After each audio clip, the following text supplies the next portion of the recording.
Hello, hello, Red Cape Revolution community. I am so happy to be here today with a dear friend and expert executive coach and a new author of a book called Ordinary Resilience. So it will be out by the time you see this video, and I'm anxious to talk to its author, Luis Velasquez, who is the author of Ordinary Resilience. The subtitle, Rethinking How Effective Leaders Adapt and Thrive. And who doesn't need more of that today? So, Luis, thank you for being here with me. Darcy, I am really humbled and honored that you decided to, to host me. I appreciate it. Oh, yes. So Luis and I have worked together for several years in a mastermind, and he's somebody that I learn a lot from.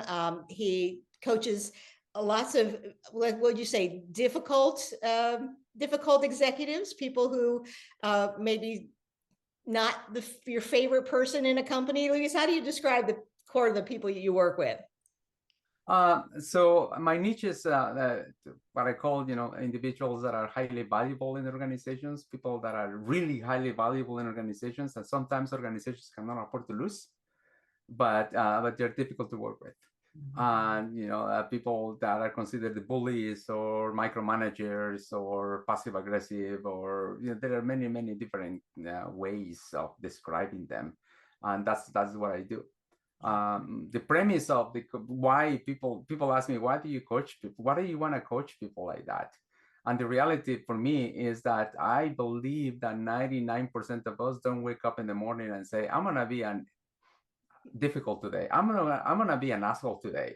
Nobody don't We don't wake up thinking that way. And a lot of these individuals are really misunderstood. They don't have the intention of being difficult. It's just that there is either a mindset, a skill, or perhaps even a practice that they're missing. And so that's why I coach people like that. Not because they're difficult, because I think that there a lot of times they are misunderstood. And being misunderstood can bring out the worst behavior in all of us. So, but it's been interesting to hear stories through your lens of so many people just want to turn the other way when there's somebody who's maybe labeled as a bully or labeled as difficult. And I love the fact that your courage and your bravery, you dive right in and really approach it also with this respect and love that there are redeemable qualities in everyone, and helping them find their way to be better at work and be better human beings too. So so the new book is called Ordinary Resilience. And I know resilience has a lot of themes in your life story, not just your work story. And I wonder if you could just give us a little high level as to why resilience has become such an important theme in your work and in your life. Um, um, it wasn't at the beginning. Resilience is a label that I added um, to something that I've been researching for a long time. And when I grew up in Guatemala, Central America, in a time that it was very violent, in a time that it was very uh, literally very violent, political violence. Mm, grew up really poor, but I had a very happy life. Just like it was, my childhood was very happy despite everything that we went through. Moved to the States on a scholarship, and then when I was here, I did a graduate degree on the plant biotechnology and a PhD in molecular biology and plant biochemistry. In the process of acquiring all of that, I got married, I got a dog, got a house, I said, okay, we have the world ahead of us. And life is very interesting. Sometimes it throws curves, and the curveball for me came in the form of a brain tumor.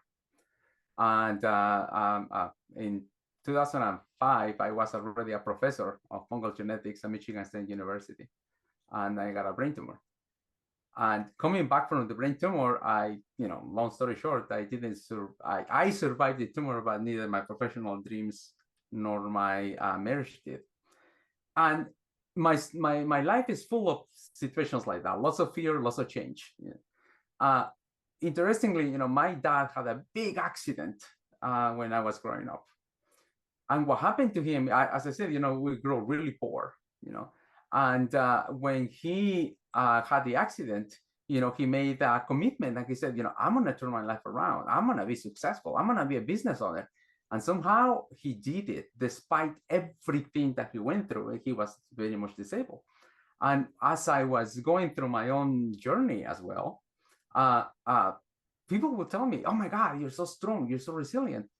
And to me, it's like, I'm not doing anything different. I'm just living my life the way I've been living it. I don't know why people say, that I am so resilient, I am X, Y, and Z.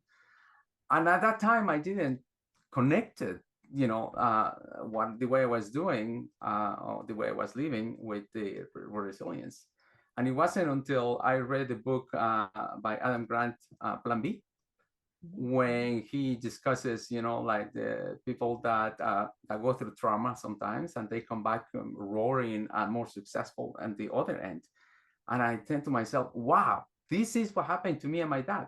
Now I can explain it. Now I see that the label is resilience. And so, the book didn't start as a book. It was just try to understand myself and my dad. So, so why is it resilience? Because I do believe that it's a label that we have that doesn't just apply to me, but applies to everyone. Hence the title of the book, Ordinary Resilience. We are the most resilient species in the world. I mean, we live in every single continent. We can do everything. So the resilience is already in our DNA. I love the idea that resilience is already in our DNA, because so often the noise in the world is this is wrong and this is bad and you're getting taken advantage of here, or this is broken there. And recognizing that, I have a coach that says life is always 50-50, right? And that there are things we can be happy, we can be doing great work, we can have everything going well with our family, and at the same time there can be phases in our life that are not well. Your father has an accident, you get diagnosed with a brain tumor, all the things that just happen to us. And a lot of people, it may not be that dramatic, but recognizing that it's not going to stay that way. And so, when you first told me about writing about ordinary resilience, I love the combination of those words, because we sometimes, I think, label resilience as for special situations. It's like, oh, well, brain tumor. Well, he worked hard. He became a ultra marathoner. I think you tell the story in the book. But we think that's not us. But what I love about some of the teaching that you do and the coaching you do in the book is you help people see how, even if the thing you need to be resilient from is a normal, like just a bad day at work, how you can work through your own mindset and take your own actions to grow and really bring out more of that ordinary resilience that's already inside you. Absolutely. And that is the key. And to your point earlier, it's like, I mean, we don't need to go through a brain tumor or a divorce or something like that to unlock what we already have in it. The important point here is to identify a pivotal moment that people experience, whatever that might be, and say, I am X because of this. And I have a quick story. I was teaching a class at Stanford University, and then there was this particular woman that was so passionate about diversity and inclusion. I mean, she was so passionate about it, to the point that she wanted to make it her career, and she already had a startup on diversity and inclusion. She was a speaker, and you can see the passion that she had emanating from her.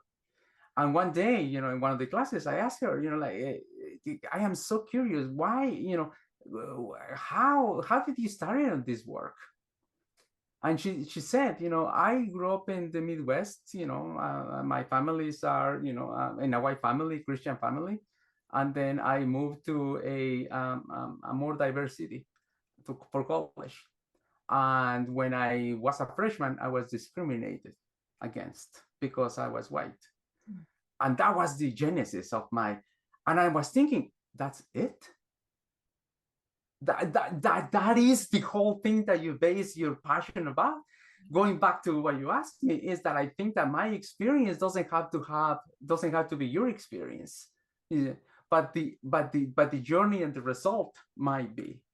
So for at that moment, and going back to your question, is that we don't need to have a brain tumor. We don't need to, to be completely discriminated against. We just need to identify the pivotal moment that will allow us to move forward.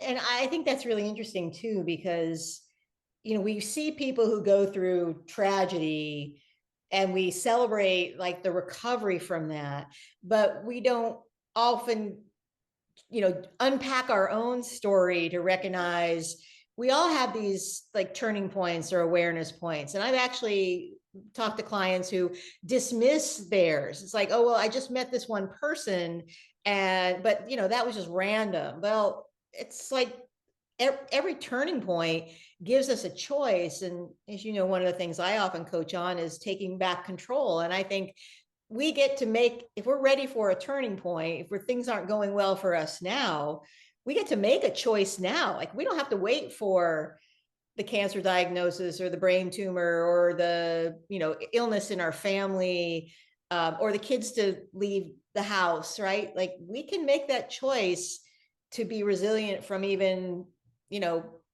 from a okay situation, to make it better for us again.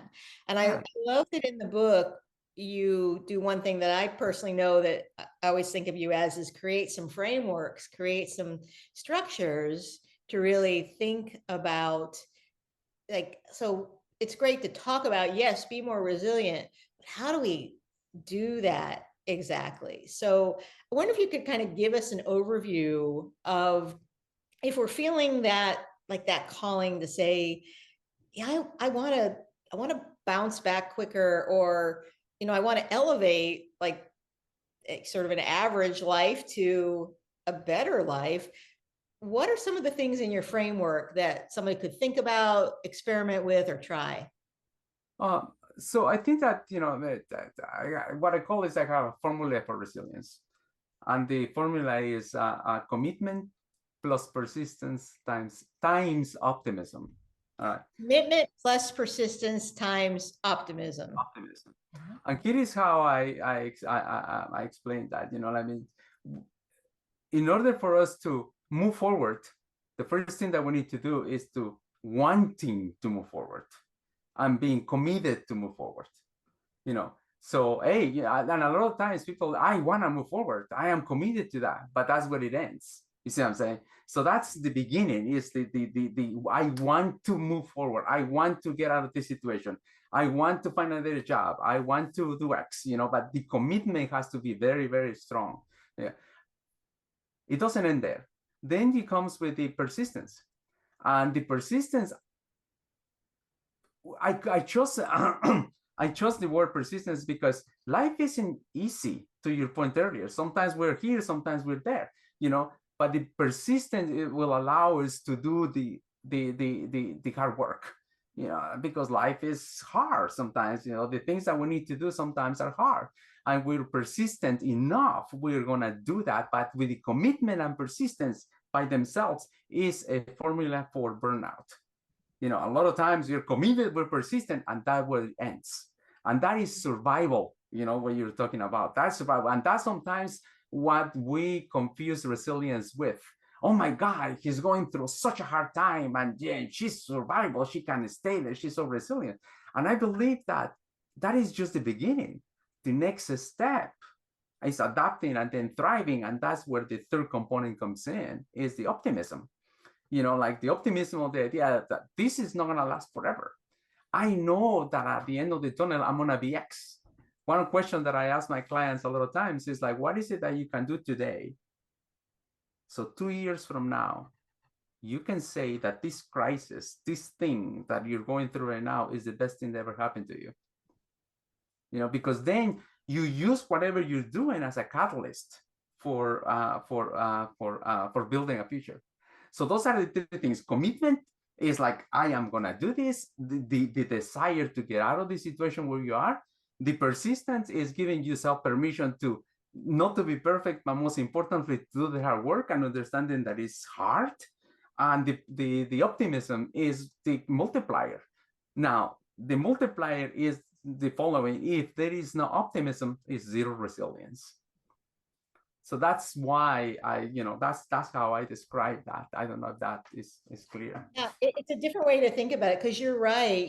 We often, we just think someone's, persisting, but if they're playing the victim mode, if it's, oh, this is so hard, I mean, is that true resilience in a way that moves us forward? I mean, we're respectful of that. We want to, appreciate people where they are, and adding the optimism. I think what I'm hearing you saying too is, even before you're truly living it, like, choosing the optimism, the hope, even like knowing that there's another state possible, adds fuel to that fire, as opposed to just, well, I'm cranking through and every day is another hard day. But you can see how that would make a big difference. So I'm curious, in the work that you've done. So this piece you mentioned about commitment, I think one of the things that I notice some of my clients will struggle with is, I'm mentally committed to something. I want to be a better people leader. I want to, be more present for my family, and then we struggle to put it into action. What's that distinction between, before you get to persistence, like, what to you, what does commitment really need to look like? Desire. The desire to be better, the desire to get a job, the desire to do it. That's it. That you start with that. One other component of that is that understanding that to be committed and to commit, we don't need anything but simply make a decision. And a lot of times, I mean, I'm gonna start when I do this, I'm gonna start when I get that. That is an excuse which is valid, but there is not necessarily what resilience is about. Resilience, being committed, is to make the decision to do it and sticking to that decision. Being committed means then that it helps us to prioritize what is it that we need to do. You see what I'm saying? So if I'm committed to, think about this, I'm committed to my family. Everything that I do is about my family. If I'm committed to find a job, everything that I do is going to go into that particular component. So really, you don't need anything other than the desire and the need and the want to do it. Desire, I think, is a really interesting word to use, because so often, if we are not executing on what we think is a commitment, I want to run every day, or I want to keep in touch with my friends more. It's like, and it's not getting executed. Looking at, what is the true desire there? Am I committed? Do I say I'm committed because I think it's a should, versus like, is there something within me that wants whatever that result is? And sometimes I think you can get to the different commitment. Maybe the commitment isn't the traditional thing, it's a different commitment. So I appreciate that word desire. I think a good filter on this. Yeah. So that's the commitment. The persistence is going back to what you're saying. It's understanding that we don't need to be perfect, but we're making progress. Is the commitment is understanding that it's going to be hard. I mean, the persistence is understanding that it's going to be hard. Life is hard in general. But so give you an example. Of how I explained that. A couple of months ago, I was talking to a fellow coach, and she said to me, "Oh my God, you're so lucky. You're so lucky that your business is good and you have a great marriage." Like, I mean, I wish, I had a supporting partner as you do. And at the time I was like, yeah, yeah, I am very fortunate. But then I realized that it was minimizing the hard work that I put into that. I work hard on my marriage. I mean, it's not that, and I think that one of the things that we do is that we what is the word? We optimize for comfort, and life isn't comfortable all the time. So the persistence allows us to do the work despite the uncomfortability behind it, because it's driven by the commitment. Does that make sense? Yeah, and discomfort is the only place growth comes from. So when we are optimizing for comfort, we are not growing, and then we get discontented and it becomes a cycle. But when we are allowing ourselves to be uncomfortable with, what's the desire? The desire is for growth. So yes, I'll do this. It might suck at first. I might not like it, but there is something that I want to commit and stay persistent on. So Totally. I think it's a really interesting framework. You have in the book several pillars of resistance, and I won't ask you to go through them all, but you have one that is embrace the suck, which I thought was a great thing to focus on and think about, that maybe reflects what we were just talking about. But tell me more about, like, what can we do? What does embrace the suck actually means as you teach and coach it? So it goes back to the commitment component of that. So the drivers of resilience for me are commitment, persistence, and optimism. Those are the things that drive us through. Now the pillars of resilience is one of them is embrace the suck, and the reality is that to accept who we are, the good and the bad of who we are, the good and the bad of the situation in which you stand, because that's where we stand, that's where we are. It's like we are in the place that we need to be in, whether it is a comfortable place or a sucky place. So when I mean and embrace the suck is the realization that, hey, I am here because that's what I'm supposed to be, and that is a certain point. I remember, I was, as I mentioned, I was a professor, of fungal genetics, and I thought it was a big deal. I thought, oh my God, it's a big deal. When I couldn't do it anymore, I was putting a lot of value on my worth, on the thing that I did versus who I was. And at that time I realized that I was comparing myself to the person that I was before. I was a professor, I was a big deal, and now I was not going to be a professor, and I had a brain tumor. And then the minute I realized that this is who I am now, and I have to accept it and live with it, the tumor included, by the way, so then that was a big realization for me that I can move forward, because I don't have to think that I am any less because I wasn't who I was before, but rather this is who I am now, and this is all I have, period, tumor included. So it's I think that the embrace the suck is to accept the reality, but not just accept it, but use it and love it, because that's where we are. Yeah. Now, one mantra that I had growing up, and it's in the book, is that whenever I find myself in a situation like that, I have a question for myself: is what am I going to do about this? What am I going to do about this? The minute I ask myself that question, then I start thinking about potential solutions. And that's where the embracing the suck comes in. It's like, okay, I am here. Okay, what am I going to do about this? It's a call to action almost. Yeah, I love the idea of just stop fighting where we are, because so much of the inner conflict that we have, and so much of the work that we are blessed to be able to do with our clients is that fighting themselves, right? I often say that my next client is like, they are somebody who's competing with themselves, not with somebody else, right? They are trying to figure themselves out.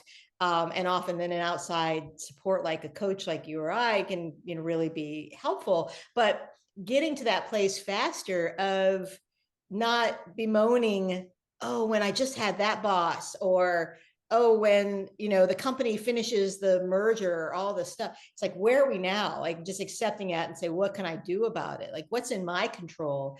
I think it's very Totally. freeing in so many ways, just to recognize that even if things aren't where you want it, it's the clarity of, well, here's where they are. So that gives me a better compass as to where I want to go. So I love the idea of embracing the suck, and maybe the counter to that is not fighting it as much, just accepting it and saying, oh, isn't that interesting? This is the situation right now. Great. What am I going to do about it? Absolutely. And going back to a lot of times, people that feel hopeless and people that feel that are stuck is because they feel that they don't have any choices. The minute you say, what am I going to do about this? It's like a door that opens about, start thinking about the possibilities. And that's where the optimism comes in, like, oh my God, I didn't know that I have, this choice. By the way, doing anything is a choice. Not doing anything is a choice, but that is not the only choice that we have. Yeah, we have choices even when we feel like that we don't, and recognizing that and recognizing the possibility is terrific. So Yeah.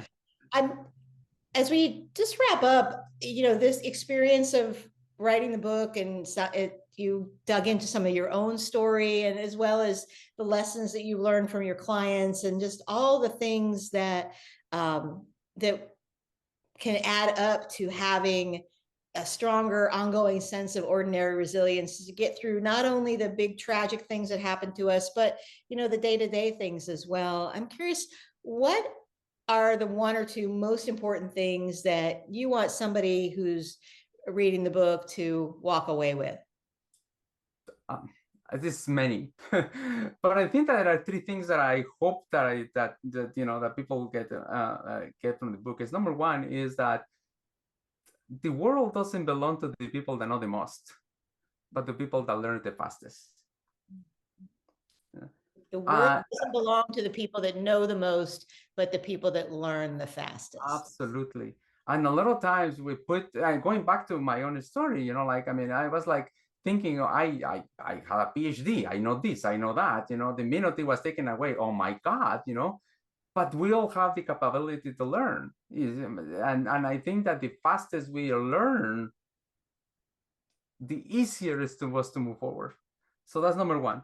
The other thing that I hope that comes clear in the book, which is by the way my philosophy of coaching as well, is in order for me to act differently, I think I need to think differently.